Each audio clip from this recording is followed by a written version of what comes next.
चलो numerical start करते हैं। अच्छा, इसमें न्यूमेरिकल में है क्या हमारे पास? अच्छा, न्यूमेरिकल दो न्यूमेरिकल हमारे कोर्स में है और इंशाल्लाह इसी में से कोई एक आ जाएगा। लिखा हुआ determine the specific work output. आपको स्पेसिफिक वर्क आउटपुट निकालना है, स्पेसिफिक फुल कंजम्पशन निकालनी है, साइकिल की एफिशिएंसी निकालनी है for a heat exchanger cycle. ऐसी साइकिल है जिसके अंदर आपके पास हीट एक्सचेंजर भी लगा हुआ है। जबकि साइकिल है इस आपके पास यहाँ पे एच एक्स लगा हुआ है। इसका काम क्या है कि हमारे जो कंप्रेसर के आउटपुट टेम्परेचर को ना, या कंप्रेसर के आउटपुट टेम्परेचर को टरबाइन के आउटलेट टेम्परेचर के बिल्कुल बराबर करते हैं। इस एच का काम ये होता है। तो इसमें क्या लिखा, हमें कुछ इसमें इनपुट दिया हमें। कंप्रेसर का जो प्रेशर रेशियो 4 है, मतलब अगर इसमें 1 बार प्रेशर देता हूँ तो मुझे आउटलेट पे ये 4 बार प्रेशर देगा। टरबाइन का इनलेट टेम्परेचर हमने ये फिक्स किया हुआ है, ये इसकी डिज़ाइन कंडीशन है। यहाँ पे इनलेट टेम्परेचर वो आना चाहिए। आइवनट्रोपिक एफिशिएंसी ऑफ कंप्रेसर में दिया हुआ है, मतलब कंप्रेसर बिल्कुल आइवनट्रोपिकली काम नहीं कर रहा, कुछ ना कुछ इसके पास लॉसेस हैं। इसी तरह एफिशिएंसी ऑफ टरबाइन भी दी हुई है हमें, प्रॉपर्ली एफिशिएंट नहीं है, रियल बेस सिनेरियो है। ट्रांसमिशन में हम यहाँ पे क्या कर रहे हैं, इससे ट्रांसमिट कर रहे हैं अपनी पावर को कंप्रेसर चलाने के लिए। उसके जो ट्रांसमिशन लॉसेस हैं वो 0.1% है, 0.1 है। इस तरह जो कंबशन एफिशिएंसी है वो 0.98 है। हीट एक्सचेंजर की जो इफेक्टिवनेस है, अच्छा एक होता है एफिशिएंसी, एक होता है इफेक्टिवनेस। इफेक्टिवनेस क्या होता है कि अगर यहाँ पे हीट एक्सचेंजर ना लगा होता, सही है, जैसे इफेक्टिवनेस मैं बता दूँ कैसे। फॉर एग्जाम्पल ये बस एक चीज़ है, सही है। अभी ना इसकी सरफेस से मैं कन्वेक्शन करवा रहा हूँ यहाँ पे। फॉर एग्जाम्पल इसका टेम्परेचर अभी 500 डिग्री सेंटीग्रेड है। आपका इंजन ही, बाइक का इंजन सपोज कर लो, इसके ऊपर से ना एयर गुजर रही है यहाँ से, तो इसमें जो एयर है वो एम्बियंट एयर है। इससे जो हीट ट्रांसफ़र होगा, तो फॉर एग्जांपल जो 1 घंटे के अंदर हमारे पास ये टेम्परेचर इसका 500 से गिर के 90 तक पहुंच जाता है 1 घंटे के अंदर, ये पूरा टाइम है इसका। लेकिन अगर इस पर लगा दूँ फिन्स, जो कि एक्सटेंडेड सरफेस होती है, फिन्स लगाने से क्या हुआ कि इसका हमने सरफेस एरिया बढ़ा दिया। अब फिन्स लगाने की वजह से जो मेरे पास जो टेम्परेचर गिर रहा है ना वो 1 घंटे के अंदर 70 या 80 तक पहुंच रहा है, फॉर एग्जांपल 60 तक पहुंच गया टेम्परेचर 1 घंटे के अंदर। तो फिन्स अगर नहीं थी और फिन्स अगर हैं, तो फिन्स के आने की वजह से हमारा प्रोसेस कितना ज़्यादा इफेक्टिव हो गया है। तो ये इफेक्टिवनेस इस मायनों में आता है कि अगर वो चीज़ नहीं है और अगर उसको लगा देते हैं तो कितना इफेक्टिव हो जाता है, इसको बोलते हैं इफेक्टिवनेस। एफिशिएंसी दूसरी चीज़ होती है। एफिशिएंसी ये है कि ये आइडियल केस में कैसे काम करती है फिन्स, और हमारे पास कैसे काम कर रही है, सही है।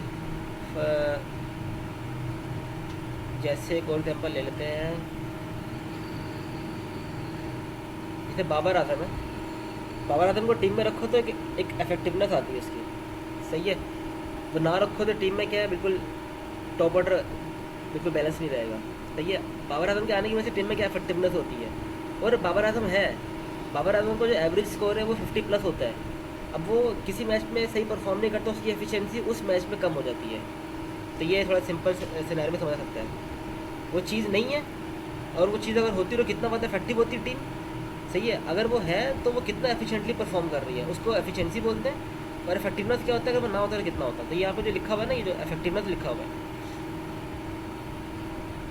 ये जो आपका इफेक्टिवनेस है, ये इफेक्टिवनेस इस हीट एक्सचेंजर के आने की वजह से कितना ज़्यादा इफेक्टिव है वो गिवन है। ये अलग चीज़ होती है, एफिशिएंसी से कंपेयर नहीं करना इसको कभी।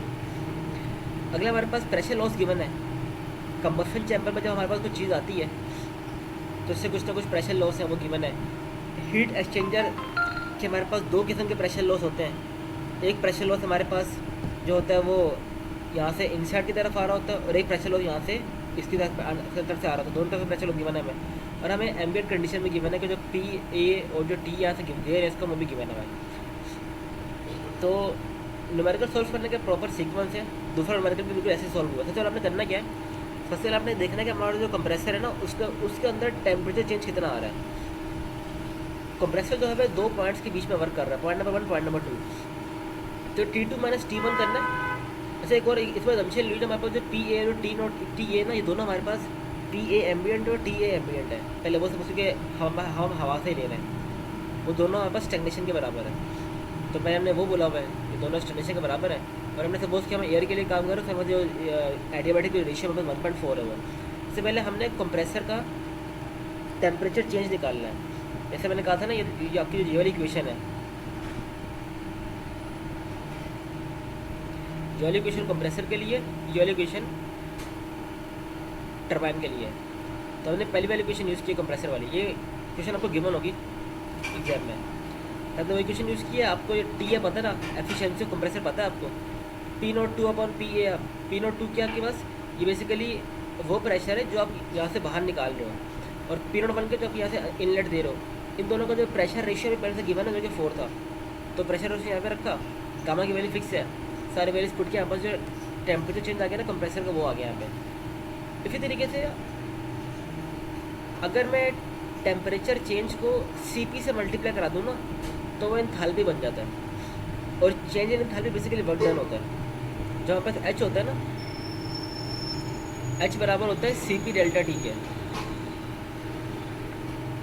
सही है। और चेंज इन H हमारे पास बेसिकली वर्क डन होता है, या हीट ट्रांसफर होता है, कुछ भी जिसका यूनिट जूल ही होता है, सही है। तो हमारे पास यहाँ पे जो CP हमने पहले डेल्टा T निकाल लिया है, डेल्टा T को फिर हम मल्टीप्लाई कराने जा रहे हैं CP से, तो इससे हमारे पास आ जाएगा वर्क डन, H आ जाएगा, और change in H basically work done ही होता है।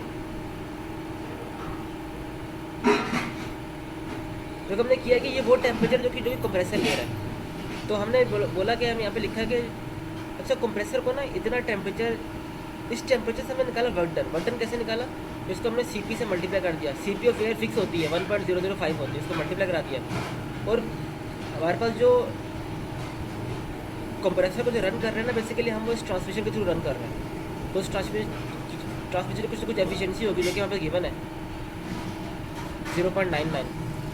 तो फर्दर इसको हमने इसकी एफिशिएंसी डिवाइड भी करा दिया, तो हमारे पास इसकी ये वैल्यू आ गई। ये वो टरबाइन वर्क है जो कि हमें लाजमी करना पड़ेगा कंप्रेसर को रन कराने के लिए। ये हमने वो टरबाइन वर्क निकाला है, क्योंकि टरबाइन का 2/3 पोर्शन जो होता है वो कंप्रेसर को रन करने के लिए काम आ रहा होता है। तो टरबाइन का वो पोर्शन है जो कि इसको रन करा रहा होगा।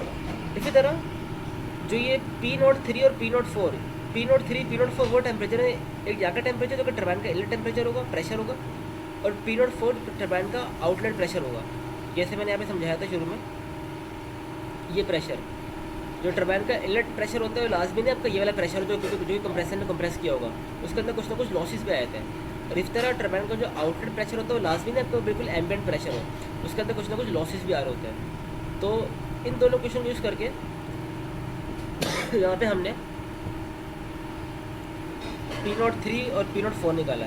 P03 बेसिकलि हमें ये गिवन है कि जो प्रेशर लॉस है वो कितना है आपके पास B में, जो पाइप्स है B बेसिकली प्रेशर लॉस ये वाला है।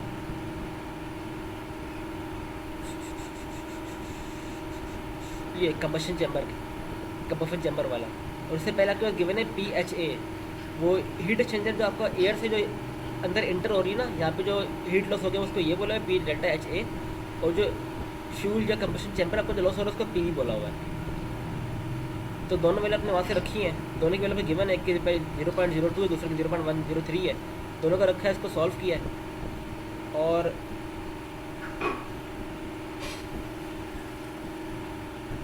अच्छा ये आपके पास प्रेशर रेशो है, ये आपके वो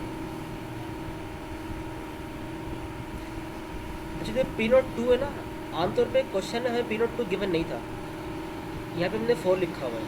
हमने पहले P02 निकालना है, कैसे, हमें प्रेशर रेशियो गिवन है 4, PA की वैल्यू 1 है हमारे पास ना, PA की वैल्यू हमें 1 गिवन है, तो 1 को 4 से मल्टीप्लाई करेंगे, P2 की वैल्यू भी 4 आ जाएगी, 4 यहाँ पर ये लिखी हुई है। इसको सॉल्व किया, बस P03 आ गया, और फिर जरा P04 को सॉल्व किया तो P एम्बिएंट हमें 1 गिवन है, और जो प्रेशर जो हमारे पास वो है लॉसेज है, जो हमारी गैस जो यहाँ से आ रही है इस पर भी कुछ ना कुछ प्रेशर लॉस होंगे यहाँ पे, उसके वैल्यू में गिवन है ये 0.04 बार, उसके अंदर ऐड किया तो हमारे पास आंसर आ गया 1.04 बार, वो तो ये आ गया हमारे पास, ये प्रेशर लॉस आ गया। अच्छा फिर इसलिए हमने किया क्या, हमने P3 अपॉन P4 निकाल लिया। ये बेसिकली है क्या, ये टरबाइन का कंप्रेशन रेशियो है, टरबाइन का जो कंप्रेशन रेशियो है वो 3.65 है, और कंप्रेसर का कंप्रेशन रेशियो जो है वो 4 है। तो इससे हम आमतौर पे एफिशिएंसी चेक कर सकते हैं, जैसे कंप्रेसर का कंप्रेसर का 4 है, तो कंप्रेसर अभी कितने पे वर्क कर रहा होगा, 82 के आसपास वर्क कर रहा होगा। टरबाइन का 3 पॉइंट कुछ है, तो टरबाइन कभी अभी 85 से प्लस पे वर्क कर रही होगी अभी। तो एफिशिएंसी हम ऐसे भी यहाँ पे निकाल सकते हैं इस चार्ट के थ्रू।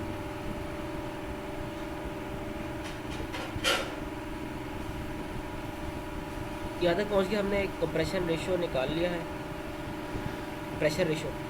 जैसे प्रेशर रेशियो निकला फिर हम ये वाला फार्मूला यूज़ करेंगे। जैसे मैंने कहा था ना, आपके पास एक फार्मूला आपके पास कंप्रेसर के लिए, दूसरा फार्मूला आपके पास टरबाइन के लिए। ये वाला फार्मूला कंप्रेसर के लिए, ये वाला फार्मूला टरबाइन के लिए।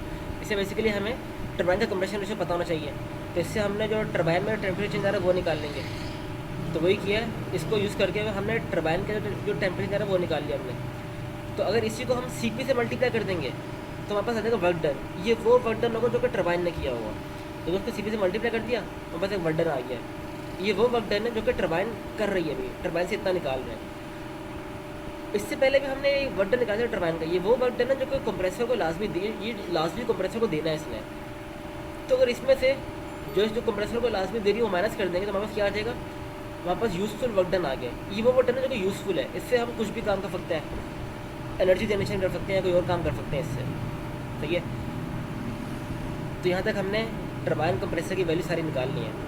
अगली चीज़ क्या है हमारे पास, अब हमने फ्यूल एयर रेशियो निकालना है, क्योंकि जब हमारे जो चीज़ें ना स्पेसिफिक फ्यूल कंजम्पशन जो हमारे पास है, इन चीज़ों के लिए हमें बेसिकली पता होना चाहिए कि हमारा फ्यूल कितना यूज़ हो रहा है, कि हमारे पास एयर फ्यूल रेशियो पता होना चाहिए। तो एयर फ्यूल रेशियो निकालने के सबसे पहले हमें पता होना चाहिए कि हमारे पास टेम्परेचर राइज कितना हो रहा है। बेसिकली आपका ये हीट एक्सचेंजर है, ये कंबशन चैम्बर है, तो आपने चेक करना है कि आपका यहाँ पे ना टेम्परेचर राइज कितना कर रहा है आपका जो कंबशन चैम्बर है ये वाला। इसके लिए आपको T3 माइनस T5 चाहिए होगा, तो वही बात यहाँ पे लिखी हुई है।